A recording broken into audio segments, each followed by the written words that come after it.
រឿងបរោះនិងឪលឹក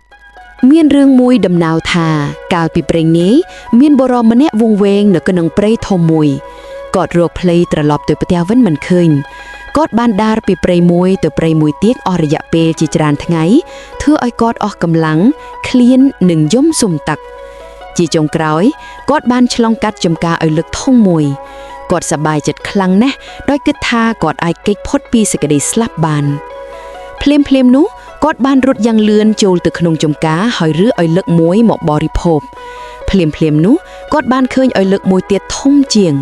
គាត់បានទម្លាក់ឪលឹកតូចមួយនៅក្នុងដៃរបស់គាត់ហើយរត់ទៅរើឪលឹកមួយទៀតធំជាងគាត់ហៀបនឹងញ៉ាំម្ដងទៀតស្រាប់តែគាត់បានឃើញឪលឹកមួយទៀតនៅពីមុខគាត់ធំជាងឪលឹកដទៃទៀតគាត់បានរត់ទៅរើឪលឹកមួយទៀតធំភាពលោភលន់នេះបានធ្វើឲ្យគាត់ធ្វើវាច្រើនដងរហូតដល់ទីបំផុតគាត់ផ្ទុះក្រពះហើយស្លាប់គំនិតអប់រំភាពលោភលន់គ្មានដែនកំណត់គឺជាប្រភពនៃទុក្ខវេទនា